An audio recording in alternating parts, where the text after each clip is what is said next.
Hello everyone. Sure 60 के इस platform पर मैं अनवर सिंह आपका स्वागत करता हूं। कैसे हैं आप सब? आई होप आप सब अच्छे होंगे। तो आज हम बढ़ेंगे एग्रीकल्चर के बारे में। आज का हमारा टॉपिक एग्रीकल्चर। आइए शुरू करते हैं। Agriculture in India. About 65 to 70% of total population of the country is dependent on agriculture. जो हमारी टोटल पॉपुलेशन है उसका 65 से 70% जो हमारी पॉपुलेशन है वो एग्रीकल्चर के ऊपर डिपेंड करती है। Approximately 48.9% of our population drive its livelihood from agriculture. जो हमारी लगभग 49% जो हमारी पॉपुलेशन है डायरेक्टली जिनका जीवन यापन है जो एग्रीकल्चर से ही होता है। It provide food to the second biggest population. ये एग्रीकल्चर हमें क्या प्रोवाइड कराती है? फूड। किसको? Second biggest population. पूरे वर्ल्ड के अंदर हमारी पॉपुलेशन के हिसाब से हमारा जो देश है वो सेकंड नंबर पे है। And the biggest population of cattle in the world. और वर्ल्ड के अंदर सबसे ज्यादा कैटल्स के मामले में हमारा देश का सबसे ज्यादा पॉपुलेशन है। फर्स्ट नंबर पे आ जाएगा कैटल के मामले में। कैटल होती है जो हमारी गायें हैं, भैंस है, ये सारी कैटल्स के अंदर आएंगी। Our agro based industries are fully dependent on raw material provided by agriculture. जो हमारी एग्रो बेस्ड इंडस्ट्री है, एग्रो बेस्ड इंडस्ट्रीज को बोलते हैं जिसके जो डिपेंड करती है एग्रीकल्चर के ऊपर, जिसका रॉ मटेरियल जो है एग्रीकल्चर से निकलेगा। जैसे टेक्सटाइल्स इंडस्ट्री है जो कपड़ा बनाते हैं, तो वो टेक्सटाइल्स इंडस्ट्री किसके ऊपर चलेगी? कॉटन के ऊपर चलेगी। अगर कॉटन का कपड़ा बन रहा है तो, अगर सिल्क का बन रहा है तो सेरिकल्चर के ऊपर डिपेंड हो जाएगी। तो वो ये किस तरह की इंडस्ट्री हो जाती है? एग्रो बेस्ड इंडस्ट्रीज बोलते हैं इनको।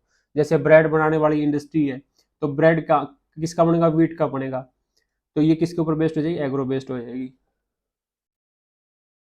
Agriculture with its light activity accounts for 45% of our national income. हमारी नेशनल इनकम का 45% कहाँ से आता है? एग्रीकल्चर और उसके साथ उसकी अलाइड एक्टिविटी से आता है। ये डाटा ना कुछ पुराना दे रखा है सारा ही, तो मैं आपको नया डाटा नोट करवा देता हूँ।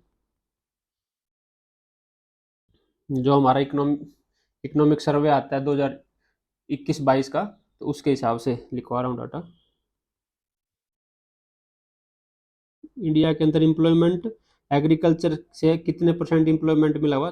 53% लोगों को एग्रीकल्चर से एम्प्लॉयमेंट मिला। यानी कि हमारे देश की जो 53% पॉपुलेशन है वो डायरेक्टली किसके ऊपर डिपेंड करती है? एग्रीकल्चर के ऊपर, रोजगार के मामले में। और इसका एग्रीकल्चर का हमारे जीडीपी के अंदर शेयर कितना है?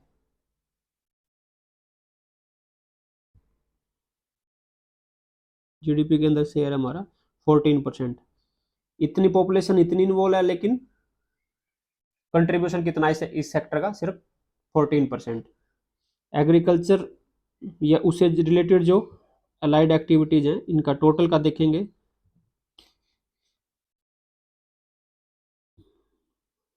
तो उसका टोटल कंट्रीब्यूशन हमारा 19% है। अलाइड सेक्टर के अंदर आ जाते हैं जो हमारे फिशरी वगैरह, फिश वगैरह रखते हैं या मधुमक्खी का पालन करते हैं, वो सारी की सारी एक्टिविटीज के अंदर आ जाएंगी, क्योंकि वे किससे जुड़ी होती है? एग्रीकल्चर से रिलेटेड एक्टिविटी होती है। तो इनका सबका मिला के अगर हम देखेंगे एग्रीकल्चर या उससे जुड़ी और जो भी सेक्टर हैं, इनका 19% हो जाएगा। और अगर अकेले एग्रीकल्चर का देखेंगे तो हमारा 14% हो जाएगा। ये कुछ नया डाटा है, ये आप नोट कर लेना। Type of agriculture in India. India के अंदर एग्रीकल्चर कितनी तरह की होती है? सबसे पहले नंबर पे आ जाती है सब्सिस्टेंस फार्मिंग। सब्सिस्टेंस फार्मिंग वो होती है जो हम हमारी जो क्रॉप्स वगैरह लगाई जाती हैं खेतों के अंदर, वो सेल्फ कंजप्शन के लिए हो, जब हम खुद अपने जिंदा रहने के लिए अपने लिए लगाएं, न कि उसको कि बाजार में बेचने के लिए या उसको सरप्लस में नहीं होती वो सिर्फ हमारा जीवन यापन हो जाए, हमारे जो जो जरूरत है फूड की वो पूरी होती है। जैसे इस तरह की अगर कहीं खेती की जाती है तो वो सब्सिस्टेंस फार्मिंग कहलाती है। In this type of agriculture farmers work hard to grow enough food to survive only. सिर्फ सर्वाइव करने के लिए भोजन उगाते हैं।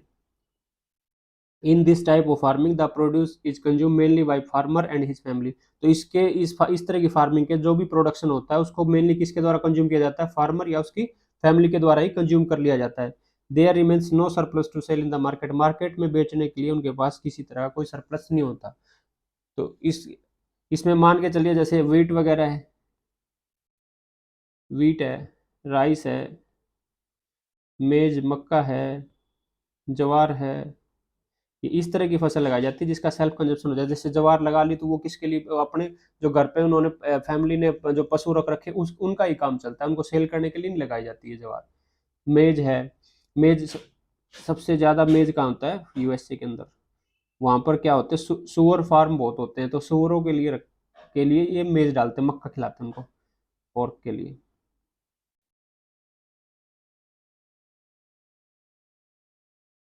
अब नेक्स्ट टाइप आ जाता है हमारा मिक्स्ड फार्मिंग। मिक्स्ड फार्मिंग का मतलब है कि हम एग्रीकल्चर के साथ साथ क्या कर रहे हैं, पशुओं को भी पाल रहे हैं, तो उसको बोलते हैं मिक्स्ड फार्मिंग, जिसके अंदर एग्रीकल्चर के साथ साथ पशुपालन भी होता है, एनिमल रियरिंग।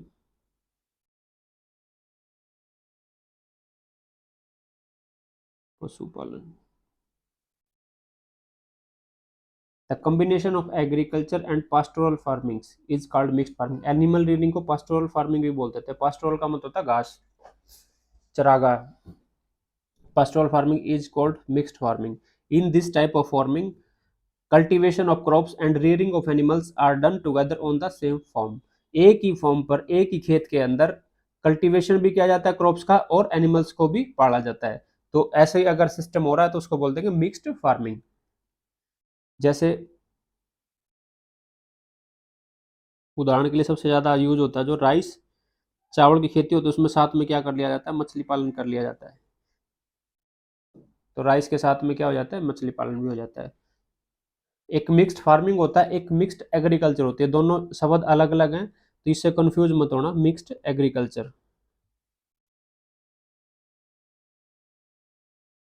मिक्स्ड एग्रीकल्चर का मतलब होता है two type of crops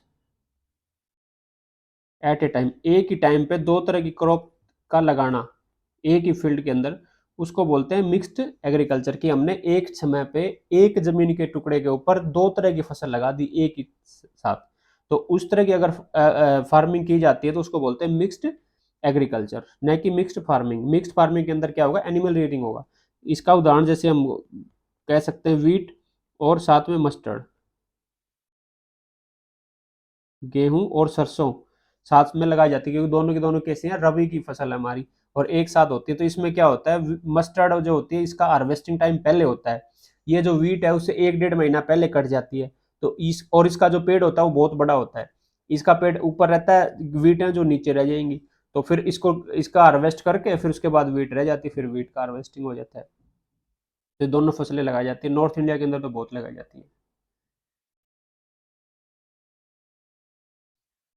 next आ जाती है हमारी जूम या shifting cultivation. This is a primitive form of agriculture in which a plot of land is cultivated for a few years and then it is desert। ये मैंने आपको पहले भी समझाया कि इसमें क्या होता है कि एक फॉरेस्ट लैंड होती है, उसको क्या कर दिया जाता है, उसको काट के साफ करके जंगलों को उसके ऊपर खेती की जाती है। उसके बाद क्या होता है, 3-4 सालों तक उस पर खेती लेने के बाद जब उस जो लैंड है उसकी जो प्रोडक्टिविटी है वो कम हो जाती है, तो फिर क्या करते हैं कि आगे फिर जो नेक्स्ट जो फॉरेस्ट लैंड आएगी उसको साफ करके फिर उस पर खेती की जाएगी। जैसे फिर वो बंजर हो जाती है, फिर आगे ऐसे चलती रहती है। इस उसको बोलते हैं जूम कल्टीवेशन या शिफ्टिंग कल्टीवेशन, क्योंकि इसमें हम क्या कर रहे हैं, शिफ्ट हो रहे हैं, जो जमीन का जो पार्ट है वो शिफ्ट हो रहा है। उसके बाद क्या होता है कि बाद में जो हमने सबसे पहले जो लैंड वो की थी, कटिंग की थी जिसकी फॉरेस्ट की, तो उसकी क्या हो जाती है, प्रोडक्टिविटी बढ़ जाती है। कुछ टाइम पे उसको खाली छोड़ देंगे तो प्रोडक्टिविटी बढ़ जाएगी, फिर बाद में हम वापस उसी जमीन के टुकड़े के ऊपर आके फिर खेती करना शुरू कर देंगे। तो इस तरह का जो सिस्टम होता है उसको बोलते हैं जूम कल्टीवेशन या शिफ्टिंग कल्टीवेशन। और ये क्या है, प्रीमिटिव फॉर्म ऑफ एग्रीकल्चर है, यानी कि सबसे पुराना, दुनिया का सबसे पुराना मेथड है। क्योंकि ये आजकल तो ये ट्राइब्स करते हैं, लेकिन किसी टाइम पे आदि मानव ने इसी तरह की खेती शुरू की थी। Oldest method of agriculture in the world, world का सबसे पुराना मेथड है जूम या शिफ्टिंग कल्टीवेशन। इसका दूसरा नाम स्लैश एंड बर्न मेथड भी कहा जाता है इसको। Slash and burn method of farming is carried on in jungles of north eastern part of India. India की किस जगह होती है, नॉर्थ ईस्टर्न पार्ट के अंदर, जैसे असम के अंदर, मेघालय के अंदर, मिजोरम के अंदर, यहाँ के ट्राइब्स बहुत हैं, तो वहां पर ये खेती की जाती है। गवर्नमेंट ने वैसे बैन कर रखी है, किसी किसी ट्राइब्स को इसकी परमिशन दे रखी है, वो भी सिर्फ अपना गुजारा करने के लिए। ये नहीं कि आप इसके अंदर खेती करके आप उसको सेल कर रहे हो प्रोड्यूस को, ऐसा नहीं।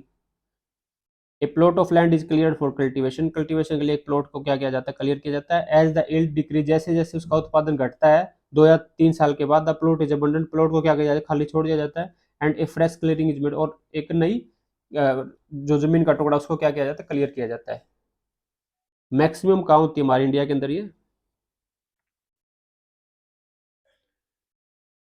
नागालैंड के अंदर सबसे ज़्यादा होती है हमारे, और उसके बाद होती है उड़ीसा के अंदर। अगर एरिया के हिसाब से देखेंगे तो मैक्सिमम उड़ीसा के अंदर होगी एरिया के अकॉर्डिंग, और अगर रेशियो के हिसाब से देखेंगे, रेशियो वाइज, तो नागालैंड के अंदर। ये मैंने रेशियो के हिसाब से, एरिया के हिसाब से दोनों लिख दिए, नागालैंड और उड़ीसा के अंदर। इसका प्रभाव क्या पड़ता है, इसका, इस सरकार बंद क्यों कर रही है, क्या बुरा इफेक्ट होता है इसका। इसका एक तो होता है डिफोरेस्टेशन, क्योंकि इसको साफ, अब उसमें क्या है कि फॉरेस्ट लैंड को क्लियर किया जाता है, तो हम पेड़ों को काट रहे हैं, डिफोरेस्टेशन, सबसे बड़ा नुकसान तो ये हो जाएगा। दूसरा हो जाएगा सोइल इरोजन का, क्योंकि हमने पेड़ काट दिए तो उसके बाद क्या हो जाएगी, जो मिट्टी है वो खराब होनी शुरू हो जाएगी, उसका इरोजन होना शुरू हो जाएगा।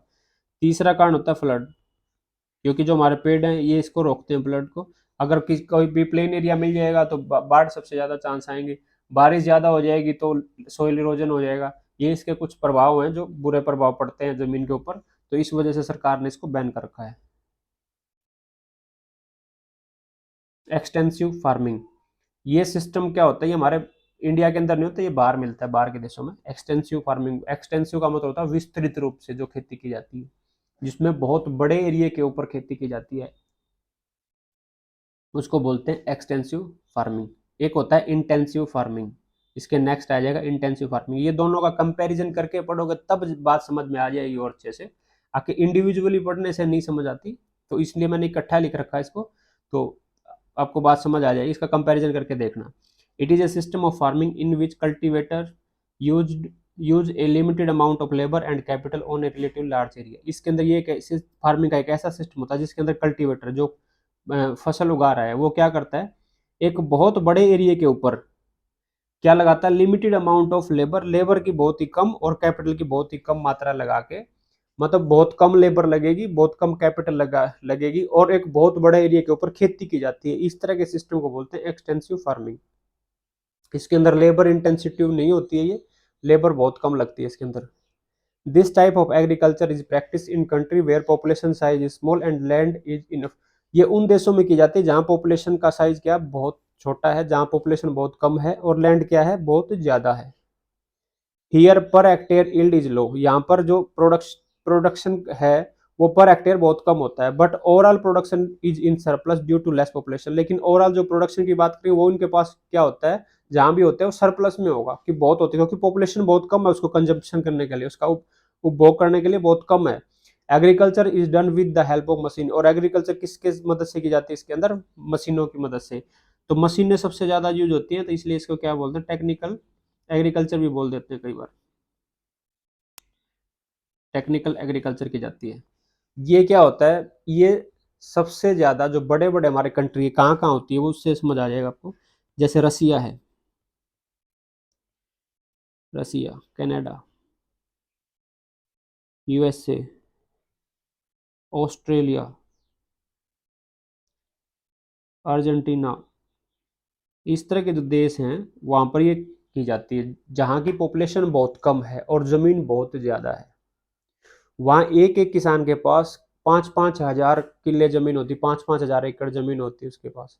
तो उसमें वो क्या करता है कि उसके जो इंस्ट्रूमेंट होते हैं मशीनों का बहुत यूज करता है, उनके जो ट्रैक्टर्स वगैरह होंगे, हार्वेस्टिंग मशीन जो होंगी वो बहुत बड़ी होंगी, और उनसे काम किया जाता है। और वो क्या होती है उनके अंदर ऑटो मोड के अंदर होती है, ऑटोमेटिकली चलती है। सिर्फ एक आदमी इतना काम कर देगा, यहाँ अपने 10 आदमी भी नहीं कर पाएंगे, क्योंकि उस मशीनों की मदद से वहां पर स्प्रे वगैरह किया जाता है खेती के अंदर, जैसे कि जो पेस्टिसाइड्स वगैरह डालते हैं वो, तो वो किससे डालते हैं, वो जहाज के द्वारा खेत वहाँ वो किया जाता है। अच्छा, अपनी खेती में कोई मतलब जैसे हमारे रखवाली करनी पड़ती है कि आवारा पशु ना आ जाए, कोई और चेक करने के लिए कहीं पर कोई दिक्कत है या नहीं है, तो हमें क्या करना पड़ता है, खेत में जाके चेक करना पड़ता है। वो क्या करते हैं, बैठे बैठे ड्रोन से चेक कर लेते हैं। तो इस तरह का सिस्टम होता है वहाँ, क्योंकि हमारे लैंड होल्डिंग बहुत कम है, वहाँ लैंड होल्डिंग बहुत ज़्यादा है, एक एक आदमी के पास बहुत ज़मीन है। तो उस तरह के एरिया में ये खेती की जाती है एक्सटेंसिवली। इसका मेन क्या होता है, पर हेक्टेयर प्रोडक्शन कम होता है लेकिन ओवरऑल प्रोडक्शन बहुत होता है क्योंकि पॉपुलेशन कम होती है। दूसरा इसका फीचर क्या होगा, इसके अंदर क्या क्या मशीनों का सबसे ज्यादा यूज किया जाता है। लेबर इंटेंसिटी बिल्कुल नहीं होती, बहुत कम लेबर इसमें लगती है। तो इस तरह की, और इसमें कैपिटल बहुत लगती है, कैपिटल इसमें ज़्यादा लगती है क्योंकि इसमें बड़े बड़े जो मशीन्स वगैरह यूज की जाती है वो बहुत महंगी आती हैं। तो जो हमारे इंडिया के अंदर जो छोटे छोटे किसान हैं उनके बस की बात नहीं होती, वो इतनी बड़ी बड़ी मशीनें या इस तरह की चीज़ें नहीं करते। हमारे किस तरह की खेती होती है, इंटेंसिव फार्मिंग की जाती है। और एक्सटेंसिव फार्मिंग के अंदर सबसे ज़्यादा जो क्रॉप उगाई जाती है वो वीट है, गेहूँ सबसे ज़्यादा उगाई जाती है एक्सटेंसिव फार्मिंग के अंदर। तो आप जितने भी देखो, रसिया, कनाडा, यूएसए, ऑस्ट्रेलिया, इनके अंदर बहुत ज़्यादा होती है गेहूँ। तो अभी यूक्रेन के अंदर जैसे वॉर चल रहा है तो सबसे ज्यादा मतलब पूरे वर्ल्ड के अंदर गेहूं की किल्लत हो रही है, क्योंकि यूक्रेन का जो पूरा एरिया है वहां पर सबसे ज्यादा वीट वगैरह होती है, क्योंकि वो रसिया के लगते हैं, वो सारा सारा रीजन जो वो वीट के लिए जाना जाता है।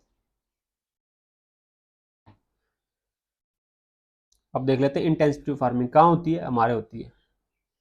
बात समझ आ जाएगी। पहले देश लिख देता हूँ कहाँ कहाँ मिलेगी। इंडिया के अंदर, पाकिस्तान के अंदर, बांग्लादेश के अंदर। तीनों नाम देख के आप समझ गए हो गए कि जहाँ पॉपुलेशन ही पॉपुलेशन है, जमीन तो है ही नहीं।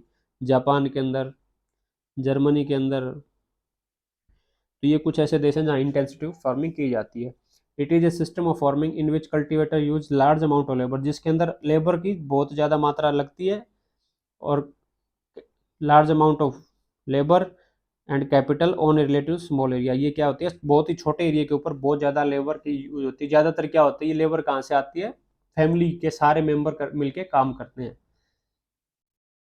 इन countries where the size of population is big, जहाँ पर पॉपुलेशन बहुत ज़्यादा है एंड लैंड इज लेस, और जमीन बहुत कम है, this type of farming is done, इस तरह की फार्मिंग की जाती है।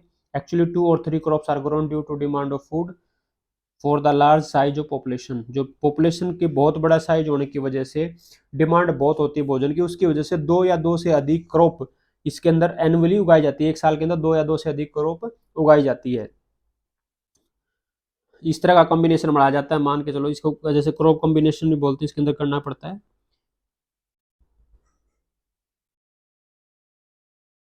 जैसे एक टाइम पे हमने ज्वार लगा दी, पशुओं के लिए चारा मिल जाता है ज्वार से। उसके बाद क्या होती है, ये ज्वार खत्म हो गया, फिर हम उसमें चावल लगा देते हैं, राइस, और उसके बाद फिर रबी की फसल लगा देते हैं, वीट। तो इस तरह का जो कॉम्बिनेशन बना, ये क्रॉप कॉम्बिनेशन, ये 2 या 2 से अधिक फसल एक बार में लगाई जाती है। कई बार ज्वार की जगह मक्का भी लगाया जाता है, वो जो जल्दी बिल्कुल वो मतलब उसका पीरियड होता है 45 से 60 दिन का, उसके अंदर वो लग भी जाता है, बड़ा भी हो जाता है, और उसको काट भी लिया जाता है। Agriculture is done with the help of manual labour, यहाँ पर कैसे मैनुअली काम किया जाता है, इसके अंदर कोई मशीन वगैरह नहीं की जाती, मशीन वगैरह यूज नहीं की जाती। तो ये मैनुअल लेबर के द्वारा ही, आदमियों के द्वारा किया जाता है, इसलिए मैनुअल लेबर, इसलिए इसको क्या बोलते हैं, ट्रेडिशनल एग्रीकल्चर। और पहले वाली क्या थी हमारी, टेक्निकल एग्रीकल्चर।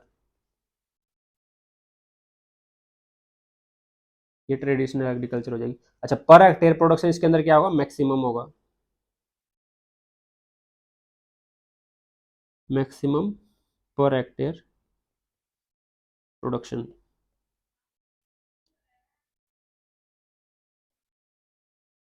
और ओवरऑल प्रोडक्शन क्या रहेगा, मिनिमम, क्योंकि कंजप्शन बहुत है। Overall production minimum.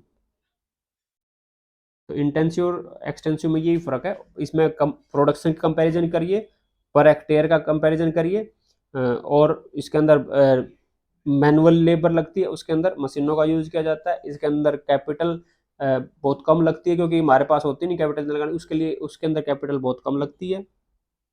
छोटे एरिया पे की जाती है, वो एक्सटेंसिव वाली ज़्यादा पे की जाती है। ये सारी बातें कंपैरिजन करके पढ़ लीजिए, एक बार में समझ आ जाएगा।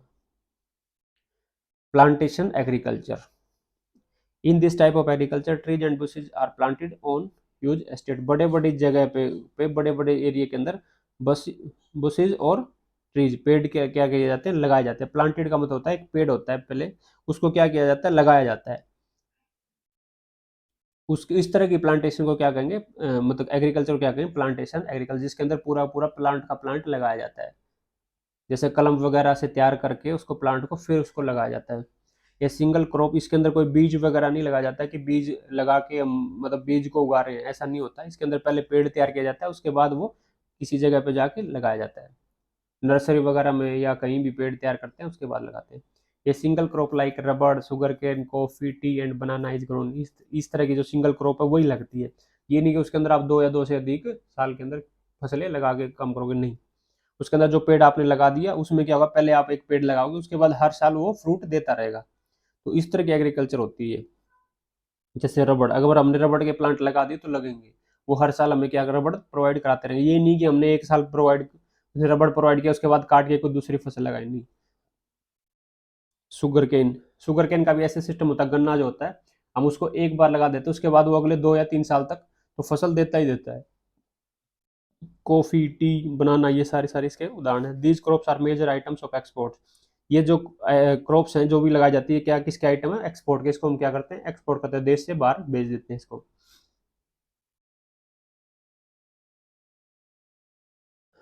प्रॉब्लम ऑफ इंडियन एग्रीकल्चर, मतलब एक और चीज रहेगी इसके अंदर, कई बार ये भी पूछ रहे थे कैश क्रॉप्स क्या होती हैं। कैश क्रॉप्स पहले ही बताया मैंने, कैश क्रॉप्स वो होती हैं जो मार्केट के अंदर बेचने के लिए या एक्सपोर्ट करने के लिए जो उगाई जाती है उसको बोलते हैं cash crops. Crops planted for the purpose of selling in the market, market के अंदर बेचने के लिए या फिर एक्सपोर्ट करने के लिए। मतलब बेसिकली मतलब ये है कि ये इसका कंजप्शन के लिए नहीं कर उगाते हम, ये नहीं कि हम सेल्फ कंजप्शन कर लेंगे, इसको बेचने के लिए उगाते हैं हम। जैसे शुगर केन है, शुगर केन एक परिवार ने जिसने लगा रखा, कितने गन्ने खा जाएगा वो, पूरे साल में खा सकता, तो उसको क्या कर, किसके लिए लगाया उसने, बेचने के लिए लगाया। टोबैको, तंबाकू, चाय, कॉफ़ी, कॉटन, जितने मसाले की खेती होती है चाहे किसी भी तरह का कोई भी मसाला हो, ये सारे के सारे हमारी कुछ कैश क्रॉप्स हैं जिसको हम क्या करते हैं इसमें लगाते हैं। ये कैश क्रॉप का जो सिस्टम था ये अंग्रेजों के टाइम पे शुरू हुआ था। उनके टाइम पे क्या होता था कि हमारी जो प्रोडक्शन होती थी उसके ऊपर बहुत ज़्यादा वो टैक्स लेते थे, एग्रीकल्चर टैक्स बहुत लिया जाता था। तो जो हमारे जो किसान थे वो उतना पे नहीं कर पाते थे। जैसे कहीं कहीं परमानेंट सेटलमेंट भी था, स्थायी बंदोबस्त था, वहां पर फिक्स कर दिया जाता कि आप इतना दोगे, अब प्रोडक्शन हो ना हो उतना देना पड़ता था। फिर अगर ना देते थे तो वो क्या करते थे, टॉर्चर करते थे। तो उन समस्याओं को देखते हुए हमारी जो एग्रीकल्चर है वो क्या, जो हमारी ट्रेडिशनल एग्रीकल्चर थी जिसके अंदर हम वो चीज़ें उगाते हैं जो हमारी कंजप्शन के लिए होती थी, उनसे हम किसके अंदर शिफ्ट हो गए, कैश क्रॉप के अंदर, ताकि 2 पैसे आ जाएं और इनका इनसे हमारा पीछे छूटे, हम टैक्स दें और हमारा पीछा छूटे। तो हमारा जो सिस्टम था वो जो कंजप्शन के लिए जो फसलें उगाते हैं उससे हम कहाँ शिफ्ट हो गए, हम कैश क्रॉप की तरफ शिफ्ट हो गए थे। तो ये सारी देन उनकी, जैसे टोबैको हमारे इंडिया के अंदर था ही नहीं, ये पुर्तगाल वाले लेके आए थे। चाय, कॉफ़ी, ये कौन, ये इंग्लैंड वाले लेके आए थे। ये सारी चीज़ें बाहर से ही इंट्रोड्यूस हुई थी। कॉटन हमारी खुद की है, ये इंडियन ओरिजिन है, हमारी इंडस वैली सिविलाइजेशन के टाइम पे भी होती थी हमारे, कॉटन का जिक्र है। Problem of Indian agriculture, Indian agriculture की क्या क्या समस्याएं से इंडियन एग्रीकल्चर है वो जूझ रहा है। The low productivity of our agriculture is mainly due to difficulties faced by our peasants. जो लो प्रोडक्टिविटी है, एक समस्या ये है कि हमारी जो एग्रीकल्चर उसके अंदर प्रोडक्टिविटी बहुत कम है। बल्कि पूरे वर्ल्ड के अंदर देखेंगे किसी दूसरे देशों के अंदर प्रोडक्टिविटी बहुत है। जैसे हमारे 1 एकड़ के अंदर कितनी, मतलब राइस कितना हो रहा है या कितना वीट हो रहा है, उसके मुकाबले दूसरे देशों में देखेंगे तो हमारे से 3 गुना, 4 गुना, 5 गुना तक हो रहा है उसी जमीन के टुकड़े के ऊपर। अगर प्रोडक्शन, अगर ये मान के चलें 1 एकड़ के अंदर हमारे 20 से 25 क्विंटल अगर गेहूं हो रही है, तो वही उसी जगह अगर अमेरिका की बात करेंगे तो वहां पर 80 से 100 के बीच में आ जाएगी। तो इतना प्रोडक्शन है। चाइना का भी हमारे से 2 गुना तो है ही प्रोडक्शन, पर हेक्टेयर प्रोडक्टिविटी बहुत है चाइना की भी हमारे से। Indian agriculture is chiefly of subsistent type. जो हमारी एग्रीकल्चर है वो हमने पढ़ा किस तरह की है, सब्सिस्टेंस टाइप, जो अब हमारे खुद जीवन निर्वाह करने के लिए ही है। हम इसको, हमारे पास सरप्लस ये खुद ही नहीं होती क्योंकि हमारी पॉपुलेशन इतनी है। Very large manual labour is employed to work on farms to grow just enough food for the needs of family and very little left for marketing. जिसके अंदर जब हमारी बहुत ज़्यादा मात्रा में हम क्या लगाते हैं, मैनुअल लेबर लगाते हैं, उससे सिर्फ इतना ही भोजन उग पाता है कि हमारी ज़रूरतें ही पूरे हों, उस हमारे पास कुछ भी नहीं बचता या फिर बहुत ही थोड़ा बचता है मार्केटिंग के लिए, मार्केट के अंदर सेल करने के लिए। A major part of Indian soil has been impoverished because it has been underplugged for last 4000 और 5000 years। ये 4000 से 5000 साल तक हम क्या कर रहे हैं, हमारी जो इंडियन सोइल है उसके ऊपर खेती कर ही रहे हैं, खेती कर रहे हैं, खेती कर रहे हैं बार बार। तो उससे हमारी जो जमीन है वो क्या हो गई है, वो इम्पोवरिस्ड हो गई है, मतलब उसके अंदर वो न्यूट्रिएंट्स वगैरह नहीं हुए हैं, नहीं बचे हैं, वो क्या कमजोर हो गई है हमारी जमीन। डिफोरेस्टेशन, ओवर ग्रेजिंग ये हमने पढ़ा। डिफोरेस्टेशन पेड़ों का काटना, क्योंकि हम क्या कर रहे हैं, प्रोडक्शन को बढ़ाने के लिए जो हमारी फॉरेस्ट लैंड है उसको क्या कर रहे हैं, पेड़ों को काट रहे हैं, ताकि हमारी एग्रीकल्चर के लिए जो जमीन है वो बच जाए, बढ़ती रहे। ओवर ग्रेजिंग कर रहे हैं, बहुत ज़्यादा घास के जो हमारे मैदान हैं वो उसको क्या कर रहे हैं, हम बहुत ज़्यादा चरा चरा रहे हैं उनको। Heavy rainfall lead to soil erosion, और हैवी रेनफॉल है, जो हमारे बारिश जो अगर ज़्यादा हो रही है तो वो सारी सारी deforested over grazing heavy rainfall, ये किसका कारण हो रहा है, सोइल इरोजन का। जो सबसे बड़ी समस्या से हम जूझ रहे हैं वो सोइल इरोजन है। Division of land have lead to fragmentation, जो हमारी लैंड है उसका बंटवारा ने क्या कर दिया, फ्रेगमेंटेशन कर दिया। इसमें क्या हो रहा है, जैसे एक एक बाप है उसके 4 बेटे हो रहे हैं, फिर 5 बेटे हो रहे हैं, या उसके बच्चे के अंदर फिर वो जमीन जो है वो बट रही है। तो जैसे किसी टाइम पर किसी किसी पीढ़ी के अंदर ज्यादा भी आ रही है, तो उससे जो दूसरी या तीसरी पीढ़ी आ रही है उसके अंदर बहुत कम लैंड होल्डिंग बच रही है। तो इंडिया के अंदर लैंड होल्डिंग बहुत ही कम है, छोटे छोटे किसान इंडिया के अंदर पाए जाते हैं। तो ये इस समस्या से भी हमारा एग्रीकल्चर है जो वो जूझ रहा है। The size of land holding is very small and uneconomic, जो लैंड होल्डिंग साइज है वो बहुत छोटा है और अन इकोनॉमिक है, मतलब इतना ही उसका उसका कोई इकोनॉमिकली इतना फायदा नहीं है, क्योंकि उसके अंदर से हम कुछ नहीं उगा पाते, उसके अंदर सिर्फ इतना ही कर पाते हैं जिससे हमारा काम चल जाए बस। फार्मर्स आर पुअर, हमारे जो फार्मर वो पुअर हैं, गरीब हैं, तो इसलिए वो क्या नहीं कर पाएंगे, इन्वेस्टमेंट नहीं कर पाएंगे प्रोडक्शन को बढ़ाने के लिए। इलिटरेट हैं, अनपढ़ हैं, तो जैसे कोई नई टेक्नोलॉजी आ रही है और या कुछ भी मतलब नया इंट्रोड्यूस सरकार के द्वारा किया जा रहा है या किसी तरह की कोई सब्सिडी दी जा रही है, तो वो क्या है, इलिटरेट है, अनपढ़ है या इग्नोरेंट है, वो उनको वो बेनिफिट पहुंच नहीं पाता। कुछ बेनिफिट ऐसे हैं जो पहुंच नहीं पाते, कुछ बेनिफिट ऐसे हैं जो उनको समझ नहीं आते। और कुछ हमारी सोसाइटी इग्नोरेंट है कि हम नई चीजें क्या करना चाह रहे हैं, नई चीजों को अडॉप्ट नहीं करते हैं इतना जल्दी। हम एक रेजिस्टेंस दिखाते हैं कि नहीं, हम नहीं करेंगे ऐसा कुछ। दे यूज द प्रिमिटिव टूल्स, वो पुराने जो औजार वगैरह हैं वो यूज करते हैं, एंड आउटडेटेड मेथड, और जो आउटडेटेड मेथड है वही यूज करते हैं।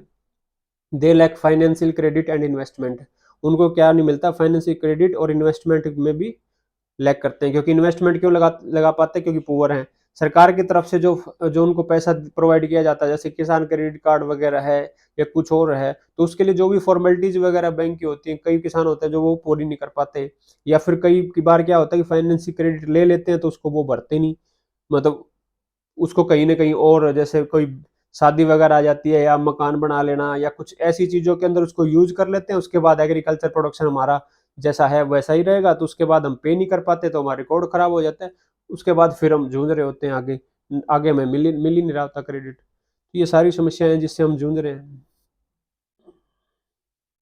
और एक हमारे अनएम्प्लॉयमेंट की समस्या है। हम्म, सबसे ज्यादा अगर हमारे बेरोजगारी है तो एग्रीकल्चर के अंदर ही है।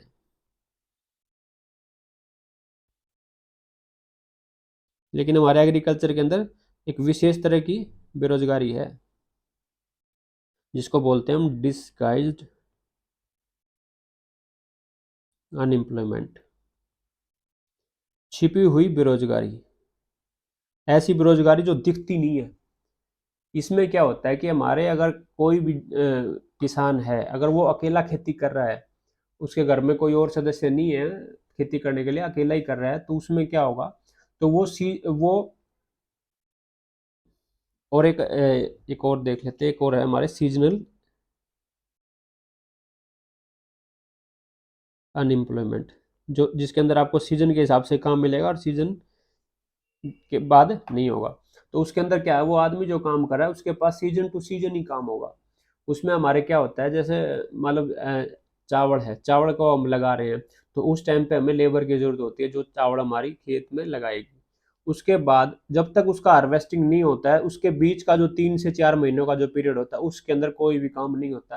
तो जो आदमी खेती कर रहा है तो वो क्या रहेगा, उस टाइम पे बेरोजगार रहेगा, उसके पास कोई काम नहीं होता, उसने सिर्फ पानी लगाना होता है फसलों के अंदर और कोई काम नहीं होता। तो इस तरह का जो अनएम्प्लॉयमेंट है उसको बोलते हैं हम सीजनल अनएम्प्लॉयमेंट। या फिर हमारे जैसे मान के चलिए जैसे नॉर्थ इंडिया के अंदर जो धान की जो खेती लगाई जाती है, तो उस टाइम पे काम होता है, उसके बाद नहीं होता। तो जो लेबर जो ये काम कर रही है, उसके बाद अगले 3 से 4 महीनों तक उस जो लेबर है उनके पास कोई काम नहीं होगा। तो इस तरह का अगर अनएम्प्लॉयमेंट है उसको बोलते हैं सीजनल अनएम्प्लॉयमेंट। तो डिसगाइज्ड अनएम्प्लॉयमेंट होता है कि जैसे जैसे चार चार पांच भाई है, उसमें से कोई एक खेती कर रहा है, उसके बाद दूसरा मतलब जैसे जॉब वगैरह नहीं लगा या कोई और कारण की वजह से वो भी क्या कर लेगा, खेती में करना लग शुरू कर देगा। फिर तीसरा खेती करना शुरू कर दे रहा है। अब लैंड उतनी है, खेती जो एग्रीकल्चर वो उतनी है, प्रोडक्शन कोई बढ़ा नहीं उसकी, उसके योगदान से, मतलब उसके योगदान से किसी तरह का कोई आउटपुट नहीं आ रहा है, और वो क्या हो रहा है उसके अंदर, खेती के अंदर अब्जॉर्ब हो गया। इस तरह की जो अनएम्प्लॉयमेंट है उसको बोलते हैं हम छिपी हुई बेरोजगारी। ये ऐसी बेरोजगारी जो दिखती नहीं, आदमी लोगों को लगेगा कि ये सारे भाई मिलके काम कर रहे हैं, खेती कर रहे हैं, लेकिन क्या है, वो तो एक भी कर लेता है उसी को, उतना प्रोडक्शन तो एक भी निकाल ही रहा था। तो बाकी क्या कर रहे हैं, उनकी वजह से कोई आउटपुट नहीं बढ़ रहा। अगर ऐसी अनएम्प्लॉयमेंट को क्या बोलेंगे, डिस्गाइज्ड अनएम्प्लॉयमेंट। तो आई होप आपको समझ आया होगा।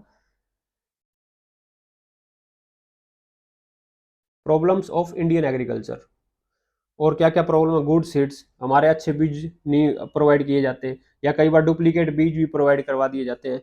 फर्टिलाइजर की हमें दिक्कत बहुत होती है, ज़्यादातर हमें क्या करना पड़ता है, इंपोर्ट करना पड़ता है बाहर सरकार को, यूरिया वगैरह, डीएपी वगैरह। और इम्प्रूव टेक्नोलॉजी हमारे पास नहीं है, हम ज़्यादातर क्या प्रिमिटिव स्टेज के अंदर ही है, हमारी एग्रीकल्चर है जो। They lack irrigation facilities, irrigation facilities की हमारे बहुत कमी है। एंड आज still on the mercy of nature, हम किसके ऊपर डिपेंड करते हैं, नेचर, प्रकृति के ऊपर डिपेंड करते हैं। क्योंकि हमारे ज़्यादातर जो हमारी एग्रीकल्चर है वो किसके ऊपर बेस्ड है, मानसून के ऊपर बेस्ड है। इरिगेशन फैसिलिटी बहुत कम है हमारे। Most of the farmer have no irrigation facility, को सरकार की भी मजबूरी है नहीं, जैसे जो हमारे रिवर्स वगैरह वो रेंडमली क्या करती रहती है, कोर्स अपना बदलती रहती है, अपना रास्ता बदलती रहती है। तो उस वजह से सरकार भी क्या कर पाती है, उनसे पानी अब्जॉर्ब नहीं कर पाती, या नहर वगैरह का निर्माण नहीं करवा पाती, क्योंकि नदी खुद ही अपना रास्ता बदल रही है। जैसे बिहार के अंदर कोसी नदी है, वो अपना रास्ता हर साल बदलती रहती है। तो अगर हम कोसी नदी का पानी को अगर यूज कर पाए तो कैसे भी नहीं कर पाएंगे, सरकार कैसे करे उसको यूज, क्योंकि कोई ऐसी नहर नहीं बना सकती। तो या फिर बनाती है तो बहुत ज़्यादा इन्वेस्टमेंट होती है जो इकोनॉमिकली विएबल नहीं होता है। Most of the farmers have no security against crop failure और लॉस कॉज्ड बाय नेचर, जो नेचर के द्वारा, जैसे कई बार सूखा पड़ जाता है, कई बार बाढ़ आ जाती है, उसकी वजह से जो नुकसान होता है, या कई बार क्या होता है जो क्रॉप फेलियर नुकसान हो जाता है उसकी किसी तरह की कोई सिक्योरिटी नहीं होती है कि आपका जो नुकसान है वो पूरा किया जाएगा, क्योंकि हमारे कोई इंश्योरेंस फैसिलिटी वगैरह नहीं होती है। जो हमारी खेती है उसकी कोई इंश्योरेंस फैसिलिटी नहीं होती है कि आपका कोई इंश्योरेंस वगैरह। लेकिन कुछ कुछ जगह पे अब जो किसान क्रेडिट कार्ड हैं उनके माध्यम से, कुछ बैंकों के द्वारा या कुछ और जो संस्थाएं हैं उनके द्वारा क्या किया जाता है, हमारा अब इंश्योरेंस की फैसिलिटी भी प्रोवाइड की जाती है, जिसके अंदर हम अगर हमारा कोई फसल का नुकसान हो जाता है तो हम उसका भरपाई कर पाएंगे। लेकिन समस्या ये आती है कि उसके लिए जो प्रीमियम देना पड़ता है, जो किस्त देनी पड़ती है, वो किसान नहीं दे पाता है, क्योंकि हमारे बहुत छोटे छोटे किसान हैं। अगर उनके पास इतना पैसा हो कि वो प्रीमियम दे, तो वो अपना क्या करते हैं, उसको इन्वेस्ट ही कर देते हैं, क्योंकि हमारी जो एग्रीकल्चर है उसके अंदर जब कोई भी फसल लगाई जाती है उस टाइम पे हमारी इन्वेस्टमेंट बहुत होती है। उसी इन्वेस्टमेंट के लिए जो किसान है हमारे ज्यादातर क्या करते हैं, कर्जा लेना पड़ता है उनको, कर्ज लेके वो इन्वेस्ट करते हैं, फिर प्रोडक्शन होता है, फिर वो फसल से वो अपना कर्ज उतारते हैं। ऐसे ये सिस्टम चल रहा है इंडिया के अंदर। Generally farmers are uneducated and have no scientific approach, जो फार्मर हमारे अनएजुकेटेड हैं और उनकी कोई साइंटिफिक अप्रोच नहीं है। तो ये सारी बातें हमने पढ़ ली थी। अब जो हमारी एग्रीकल्चर है उसका ये देख लेते हैं, मतलब किस किस के ऊपर डिपेंड करती है। हमारी एग्रीकल्चर 63% मानसून के ऊपर डिपेंड करती है, पानी के लिए मानसून के ऊपर डिपेंड करती है 63%। और 36% हम इरीगेशन से, इरीगेशन के ऊपर डिपेंड करती है। इरीगेशन के अंदर हमारे जैसे कनाल्स हैं, नहर वगैरह हैं, ट्यूबवेल हैं,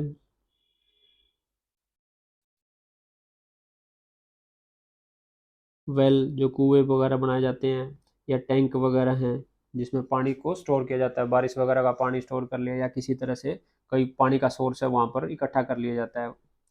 तो कनाल्स वगैरह हमारे सबसे ज़्यादा किसके अंदर है, यूपी के अंदर है। सबसे ज़्यादा एरिया जो सिंचित किया जाता है कनाल्स के द्वारा, वो एरिया कहाँ, यूपी के अंदर है। ट्यूबवेल्स भी हमारे सबसे ज़्यादा यूपी के अंदर हैं। कुएं हमारे सबसे ज़्यादा राजस्थान के अंदर हैं। और टैंक से जो खेती की जाती है हमारे सबसे ज़्यादा तमिलनाडु के अंदर है, क्योंकि तमिलनाडु के अंदर इग्नियस रॉक्स हैं जिसके अंदर टैंक वगैरह बनाना विएबल होता है। इसमें क्या होता है, इग्नियस रॉक्स क्या होगी, जो पानी है उसको अब्जॉर्ब नहीं करेगी ज़मीन। अगर किसी इसी जगह बना दिया, जैसे जो हमारी जैसे एलुवियल सोइल है, जलोढ़ मिट्टी है, वहां पर बना दिया तो पानी क्या नीचे जाता रहेगा, या फिर रेत रेत है जहां पर, वहां पर बना दिया तो क्या होगा, रेत से पानी क्या करेगा, नीचे की तरफ चला जाएगा। तो हर रोज क्या होगा, उसको पानी जितना भी भरेंगे उससे ज्यादा तो वो पानी नीचे की तरफ चला जाएगा। तो वहाँ विएबल नहीं है। तो ऐसा जो जैसे हमारे जो मार्बल्स के जो स्विमिंग पूल वगैरह बनाते हैं उसमें पत्थर या मार्बल जो लगाते हैं, वो इसलिए लगाते हैं ताकि पानी नीचे की तरफ ना जाए। तो वो जो इग्नियस रॉक्स है वो नेचुरली मार्बल का काम करती है हमारे, क्योंकि मार्बल वगैरह भी क्या है, वही चीजें हैं। इग्नियस रॉक्स हो या मेटामॉर्फिक रॉक हो, हमारी वो सही रहती है इसके लिए, टैंक वगैरह बनाने के लिए। तो ये कनाल्स हमारा यूपी के अंदर है। और कई बार एक प्रश्न आता है कि कंट्री ऑफ कनाल किसको कहा जाता है, नहरों का देश, कंट्री ऑफ कैनाल्स पाकिस्तान को कहा जाता है।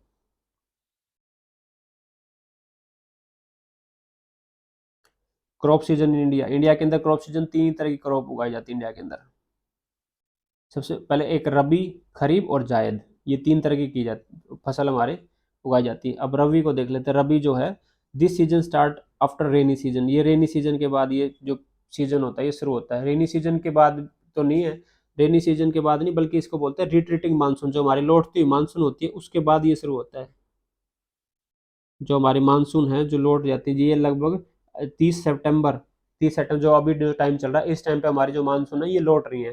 तो ये 30 सितंबर से लौटना शुरू कर देती है, और इनको लगभग 1.5 महीना के आसपास लग जाएगा इनको लौटते हुए।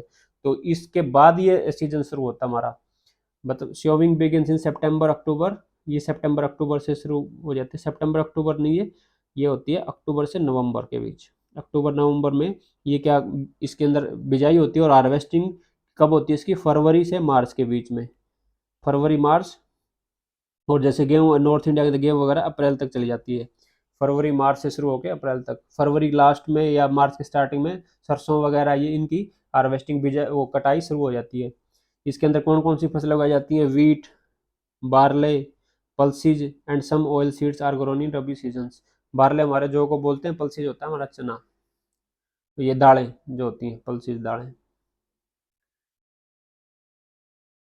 खरीफ the kharif season begins with the onset of monsoon in July, June July. ये क्या, खरीफ जो सीजन है हमारा, ये जब मानसून हमारी आती है उस टाइम पे या उससे थोड़ा सा पहले लगाई जाती है, जून जुलाई के टाइम पे। The crop grown in the rainy season, जो क्रॉप्स है वो ग्रो होती है रेनी सीजन के अंदर। And harvesting takes place after the retreat of monsoon in September October. जो हमारी जो रिट्रीटिंग मानसून है, जो लौटती हुई मानसून है, ये जब चली जाती है उसके बाद इसकी हार्वेस्टिंग शुरू होती है, क्योंकि लौटती मानसून भी हमारे बारिश करती है। तो ऐसी कोई हार्वेस्टिंग नहीं होती कि बारिश के टाइम पे आप हार्वेस्ट कर रहे हो, फसल को काट रहे हो, ऐसा नहीं होता। उसमें क्या है कि जो हमारी मानसून है जो लौट जाती है, उसके बाद हम 10-15 दिन और लगते हैं, 10-15 दिन के बाद जो हमारी ज़मीन है वो सूख जाती है और जो फसल है वो पक जाती है, क्योंकि धूप बहुत ज़्यादा पड़ने लग जाती है दोबारा से। फिर उसमें क्या होता है, जो ये तैयार हो जाती है फसल। Rice, maize, millets, groundnuts, cotton and jutes are grown in the kharif season, ये खरीफ सीजन के अंदर उगाए जाते हैं। मेज होता है हमारा मक्का, मिलेट्स बोलते हैं हम जो हमारे जो मोटे अनाज वगैरह हैं। ग्राउंड नट्स मूंगफली को बोलते हैं, मूंगफली। कॉटन, जूट, ये सारे के सारे खरीफ सीजन के अंदर उगाए जाते हैं। जायद फसल ये बहुत ही 2 महीनों के आसपास का वो होता है, ये पीरियड के अंदर उगाई जाती है। इसके अंदर ज़्यादातर वेजिटेबल्स या फ्रूट वगैरह ही होते हैं हमारे। This is the summer season for growing crops, जो हमारी अप्रैल के अंदर रबी की जो क्रॉप है, मैक्सिमम अप्रैल के अंदर वो कटिंग हो जाती है उसकी, अप्रैल से शुरू होकर अप्रैल, मई और जून तक। जून में जब तक ये फसल हमें लगानी शुरू नहीं कर देते खरीफ वाली, उसके बीच का जो 2 से ढाई महीनों का जो पीरियड होता है उसके टाइम पे लगाई जाती है। ये कब उगाई जाती है, अप्रैल, मई और जून में। प्रोडक्ट्स आर मेनली वेजिटेबल्स और फ्रूट, जितने वेजिटेबल्स हैं, खीरा वगैरह या जितनी सब्जियां हैं, घिया, लोग, ये फ्रूट, वाटरमेलन है, जो हमारे तरबूज हैं, मेलन है, ये सारे सारे इसी टाइम पे लगाए जाते हैं, इसको जायद की फसल बोलते हैं। जितने भी वेजिटेबल या फ्रूट से रिलेटेड होंगे सारे सारे इसी फसल, ये जायद की फसल होगी वो। ग्रीन रिवॉल्यूशन, हरित क्रांति। हरित क्रांति हमारी किससे रिलेटेड है? हमारी एग्रीकल्चर से रिलेटेड है। The increase in agriculture productivity of cereals, जो हमारे अनाज हैं, सीरियल्स जो हैं, that has taken place since 1960s mainly as a result of introduction of high yielding variety of wheat and rice and use of fertilizer machine and irrigation etc is known as green revolution। मतलब मोटे मोटी बात क्या है, green revolution क्या है कि 1960s के टाइम पे जब चाइना के साथ हमारा वॉर हुआ और पाकिस्तान के साथ हमारा वॉर हुआ, उसके बाद का पीरियड हमारे लिए बहुत दुखदाई था। हमारे पास इतना भी नहीं बचा था कि हम अपना काम चला पाए, अपना पेट भर पाए। तो उस टाइम पे इंडिया के ने क्या किया, हमने ग्रीन रिवॉल्यूशन को इंट्रोड्यूस किया, जिसके अंदर हमने क्या शुरू किया, हम सीरियल्स की प्रोडक्टिविटी को हमने बढ़ाया 1960s के अंदर। किसको इंट्रोड्यूस करके? हाई यील्डिंग वैरायटी, जो वीट और राइस है, गेहूं और चावल की हाई यील्डिंग वैरायटी, ऐसा बीज हम लेके आए जो बहुत ज़्यादा, जिसकी प्रोडक्टिविटी थी, बहुत ज़्यादा प्रोडक्शन होता जिसका, तो उसका हमने क्या किया, हाई यील्डिंग वैरायटी का यूज करके हमने प्रोडक्शन को बढ़ाया। उस लेकिन जो हाई यील्डिंग वैरायटी थी उसकी क्या क्या रिक्वायरमेंट थी, उसके लिए फर्टिलाइजर उसको बहुत जरूरत पड़ती थी। तो फिर वहां से कॉन्सेप्ट फर्टिलाइजर का शुरू हुआ। उससे पहले हम ट्रेडिशनली जो गोबर वगैरह हमारा वही खेतों में डालते थे, फर्टिलाइजर का बहुत कम यूज था या ना के बराबर ही था।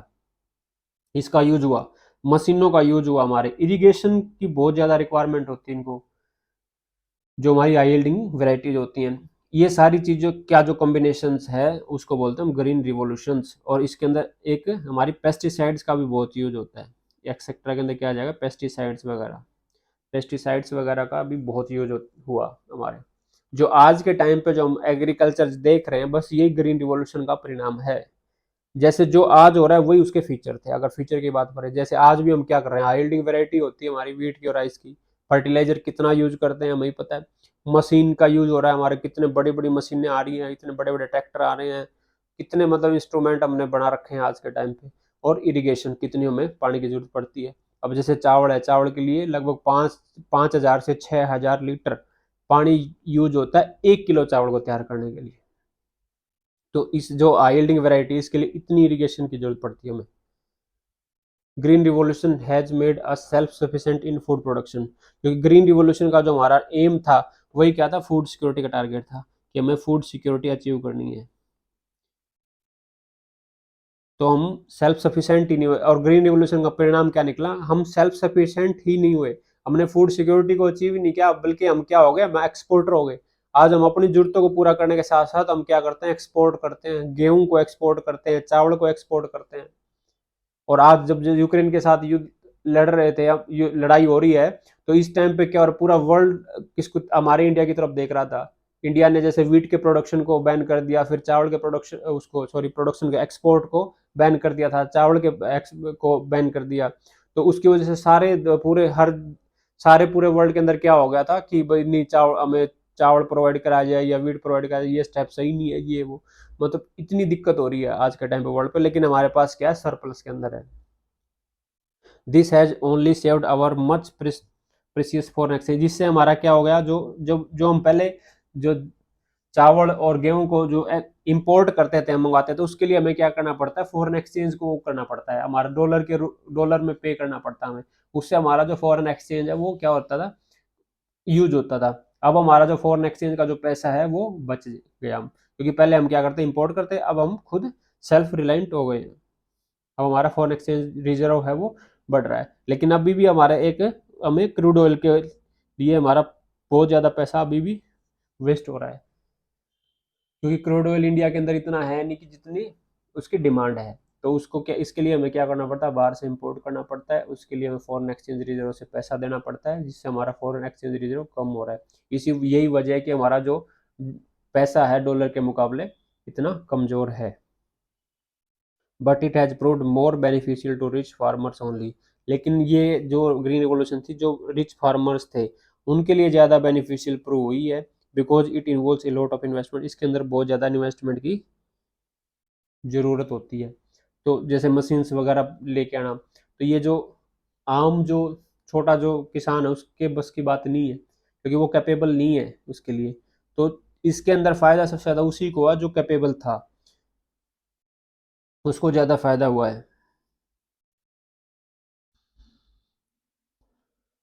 तो अब ग्रीन रिवॉल्यूशन के फादर को देख लेते हैं, फादर कौन है ग्रीन रिवॉल्यूशन के।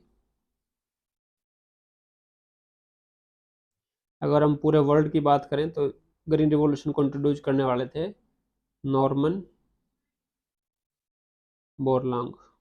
ये वर्ल्ड लेवल पे फादर ऑफ ग्रीन रिवॉल्यूशन कहा जाता है इनको। इंडिया के अंदर कौन थे? इंडिया के अंदर थे हमारे MS स्वामीनाथन साहब। MS स्वामीनाथन, ये ग्रीन रिवॉल्यूशन के फादर थे इंडिया के अंदर। तो इंडिया के अंदर जो रीजन्स कौन कौन से डिसाइड किए गए कि कहाँ पर हम इसको शुरू करेंगे, जो हाई यील्डिंग वैरायटी आई है हमारी चावल की और वीट की, तो उसको कहाँ कहाँ शुरू किएगा। चावल के लिए जो सबसे पहले शुरुआत की गई थी हमारा कृष्णा गोदावरी का जो बेसिन है, जो दो नदियाँ कृष्णा और गोदावरी, उसके बीच का जो रीजन है कृष्णा गोदावरी डेल्टा के पास का जो रीजन है KG डेल्टा, वहाँ पर तो चावल शुरू किया गया। और वीट के लिए सब क्या डिसाइड किया गया, इसको हरियाणा और पंजाब के जो प्लेन है उसके अंदर लगाएंगे, क्योंकि यहाँ दोनों ही जगह ऐसी हैं जहाँ चावल के लिए वीट के लिए बहुत ज़्यादा उसकी ज़रूरत होती है पानी की। तो दोनों जगह ऐसी है जहाँ पानी बहुत है। जैसे हरियाणा पंजाब के अंदर नहरें बहुत हैं और नदियाँ बहुत यहाँ से पास होती हैं, तो यहाँ पानी की कोई दिक्कत नहीं थी। राइस के लिए कृष्णा गोदावरी का डेल्टा डिसाइड किया गया। दूसरी बात, इसके लिए इन्वेस्टमेंट बहुत चाहिए होती है, तो इन्वेस्टमेंट भी होती है। हरियाणा पंजाब वाले हैं या फिर जो कृष्णा गोदावरी रीजन है, इसके पास के जो किसान थे इनके पास इन्वेस्टमेंट करने के लिए भी था। कुछ सरकार ने सब्सिडीज वगैरह भी बहुत दी इंस्ट्रूमेंट के ऊपर, तो वहाँ से इसकी शुरुआत हुई है। तो ये था हमारा ग्रीन रिवॉल्यूशन। तो ये हमारा एग्रीकल्चर का जो चैप्टर है खत्म होता है। आई होप आपको मैं समझा पाया हूँ। अभी के लिए थैंक यू। जय हिंद।